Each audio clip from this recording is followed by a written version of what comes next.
As you settle into this moment, I want to tell you about a person who discovered something extraordinary about themselves. And I'm curious about which part of their journey will resonate most deeply with your own comedic potential.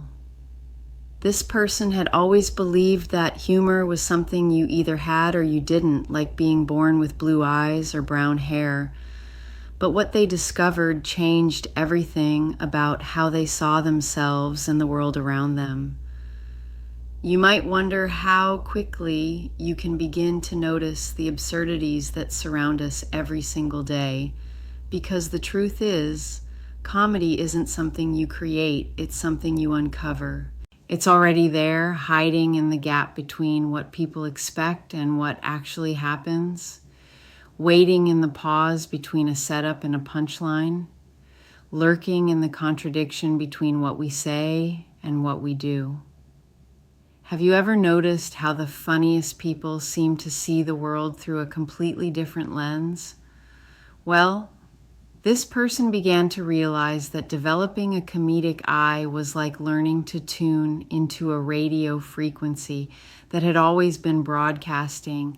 They just hadn't known how to find the right station. The sooner you understand that humor is about perspective, the sooner you can begin to shift your own viewpoint to catch the comedy that's constantly unfolding around you.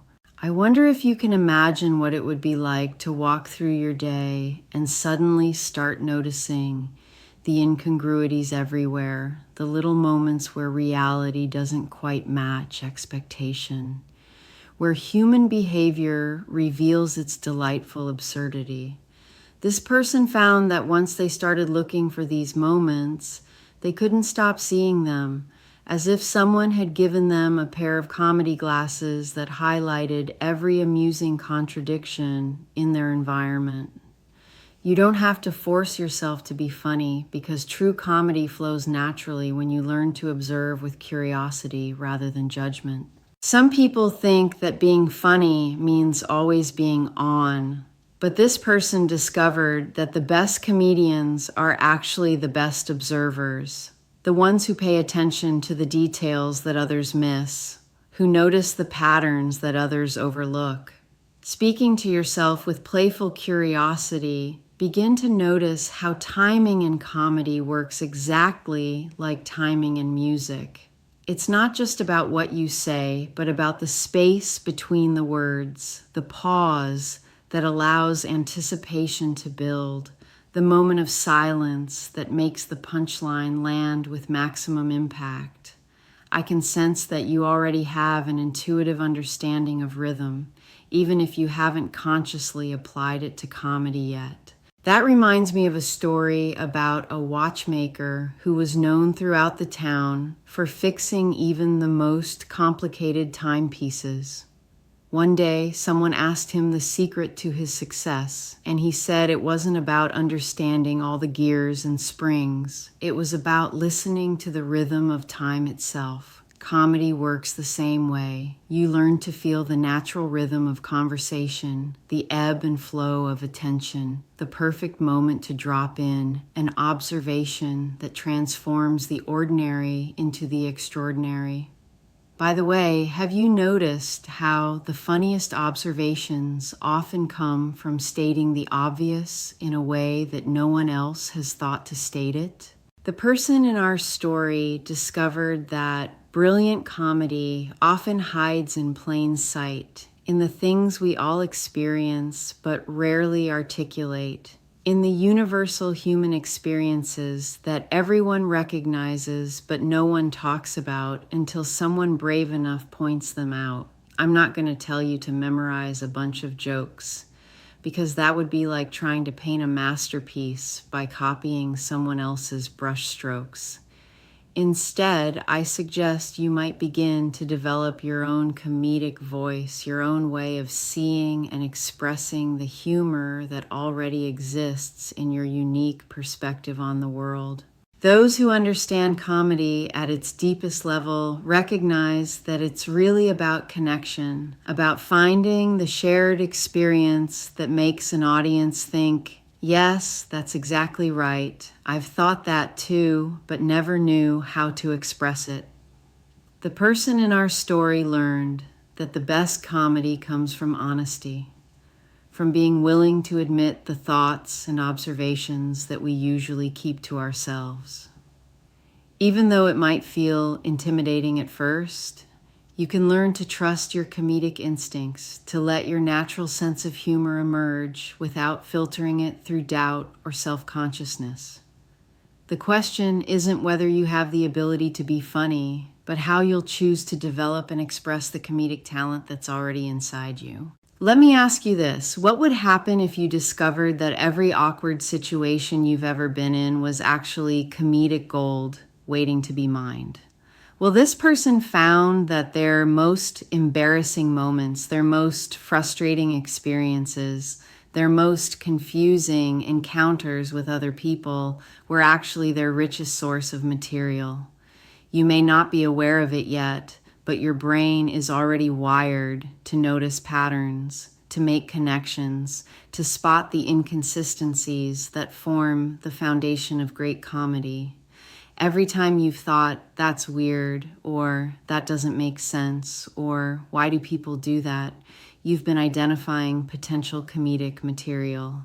Your unconscious mind already knows how to find the funny in any situation, how to take the raw material of human experience and transform it into something that makes people laugh. The person in our story realized that comedy wasn't about being naturally gifted or inherently hilarious. It was about learning to trust their observations and express them with confidence. What's it like when you realize that every conversation you have is an opportunity to practice comedic timing, to experiment with different ways of expressing an idea, to gauge how people respond to your particular style of humor? You might find that this perspective transforms every social interaction into a chance to hone your comedic skills. I know you're wondering how to develop the kind of quick wit that allows some people to always have the perfect response at the perfect moment. Here's what the person in our story discovered. Quick wit isn't about being fast. It's about being prepared, about having trained your mind to constantly generate connections between seemingly unrelated ideas. As you continue to observe the world around you with this new comedic awareness, you'll begin to notice that humor often comes from juxtaposition, from placing two unexpected things next to each other and letting the contrast create the comedy. The person found that their mind naturally started making these connections, linking together observations in ways that revealed the absurdity hiding in plain sight. Something tells me you're the kind of person who can learn to see humor as a skill to be developed rather than a talent to be envied, who can approach comedy with the same dedication and practice that you'd apply to learning any other art form. Isn't it interesting how the people who seem naturally funny have usually spent years observing, experimenting, and refining their comedic instincts? You could, if you wanted to, begin to think of yourself as a comedy detective, someone who's always on the lookout for the clues that reveal the humor hiding in ordinary situations. A person can train themselves to notice the small details that others miss, the contradictions that others ignore, the patterns that others take for granted. Let's shift gears for a moment and consider what it means to develop your own comedic persona, your own unique way of seeing and expressing humor. You may find that the best comedians aren't trying to be like anyone else. They're just being more themselves, amplifying their natural personality and perspective until it becomes a distinctive comedic voice. I suggest you might begin to experiment with different types of humor, if that's okay with you, discovering whether you're naturally drawn to observational comedy, storytelling, wordplay, or physical humor. The person in our story found that by trying different approaches, they could expand their comedic range and find new ways to connect with audiences. How does it feel knowing that every time you make someone laugh, you're actually creating a moment of shared joy, a brief escape from the seriousness of life, a connection that reminds us all that we're in this human experience together? Perhaps you might allow yourself to feel proud of your growing ability to bring lightness and laughter into the world. Before you dismiss the idea that you could become genuinely funny, consider this. Every comedian you admire started exactly where you are now, with the same doubts, the same fears, the same uncertainty about whether they had what it takes. You don't have to be perfect to be funny. You don't have to be fearless to take the stage. Speaking of taking the stage, have you ever considered that being funny in conversation is just practice for being funny in front of larger groups? Well, the person in our story realized that every time they made a friend laugh, every time they found the perfect response to a situation, every time they turned an awkward moment into a humorous one, they were building the skills and confidence they'd need to perform for bigger audiences. The sooner you understand that comedy is about serving the audience rather than impressing them, the sooner you can begin to develop the kind of humor that truly connects with people. You already possess the most important tool for comedy, a human perspective on the human condition, complete with all its contradictions, frustrations, and delightful absurdities. I'm curious about which moment will be the first when you notice that you're naturally starting to see comedic potential in situations that would have passed by unnoticed before. Those who truly understand humor know that it's not about being the class clown or the center of attention. It's about being present enough to catch the comedy that's constantly happening around us. That makes sense, doesn't it? That developing comedic skills is really about developing your powers of observation, your ability to articulate what you see, and your confidence in sharing your unique perspective with others. You're probably beginning to notice already, aren't you? How many potentially funny moments you encounter in a single day. On another note, I want to share something that might surprise you about the nature of comedic confidence. Imagine a tightrope walker who's practiced so much that they no longer think about each step. They just trust their training and let their body do what it knows how to do. Comedy confidence works the same way. The more you practice observing and expressing humor, the more natural it becomes to trust your comedic instincts. Have you realized yet how much comedy comes from simply being willing to say what everyone else is thinking, but afraid to voice? The person in our story discovered that audiences are hungry for someone brave enough to articulate the thoughts and observations that we all have but rarely express. Someone who can take the internal commentary we all maintain and turn it into shared laughter. You might be wondering how this applies to your own journey toward comedic mastery. And here's what I want you to consider. Every time you've noticed something amusing about human behavior, every time you've had a funny thought about a situation, every time you've seen the irony in how things actually work versus how they're supposed to work, you've been developing your comedic eye. By the way, have you noticed how the best comedians seem to have this ability to find humor even in difficult situations, to transform challenges into material, to take the things that frustrate or confuse them and turn them into sources of laughter? The person in our story learned that this isn't a special talent. It's a learnable skill, a way of reframing experience that anyone can develop. I'm not going to tell you to quit your day job and become a comedian tomorrow, because that would be like telling someone to run a marathon without training for it. Instead, I suggest you might consider incorporating more humor into your daily life, practicing your comedic skills in low-stakes situations, building your confidence one laugh at a time. Those who understand the craft of comedy recognize that it's built on a foundation of careful observation, thoughtful practice, and willingness to take risks. The person in our story found that the more they practiced noticing and expressing humor, the more opportunities they saw to make people laugh, the more confident they became in their ability to find the funny in any situation.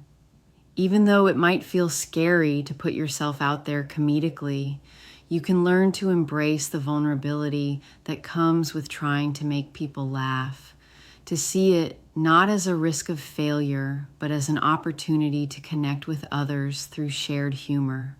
The question isn't whether you'll sometimes fall flat, but whether you'll let that stop you from continuing to develop your comedic voice.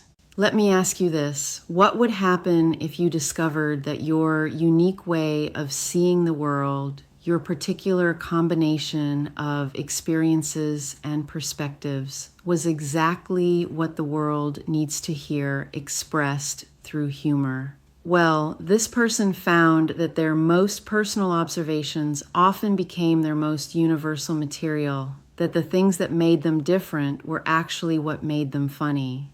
You may not be aware of it yet, but every awkward pause you've ever experienced has been teaching you about comedic timing. Every moment of social confusion has been showing you potential material. Every time you've thought, "This is ridiculous," you've been identifying comedy gold waiting to be mined. Your unconscious mind already knows how to recognize incongruity, how to spot the gaps between expectation and reality, how to find the humor in human nature. The person in our story realized that they didn't need to become someone else to be funny. They just needed to become more observant, more articulate, and more willing to share their natural sense of humor with the world. What's it like when you imagine yourself on stage, completely comfortable and confident, delivering observations that make an entire audience laugh, not because you're trying to be someone else, but because you're being completely, authentically yourself?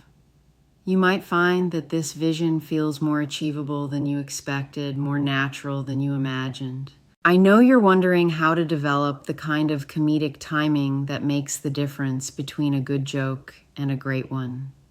Here's what the person in our story discovered. Timing isn't about speed, it's about patience, about learning to feel the rhythm of attention and knowing exactly when to deliver the punchline for maximum impact. As you continue to develop your comedic awareness, you'll begin to notice that the world is full of straight lines just waiting for someone to deliver the perfect punchline. The person found that once they started thinking this way, they couldn't stop seeing opportunities to add humor to conversations, to lighten tense moments, to find the funny angle in almost any situation.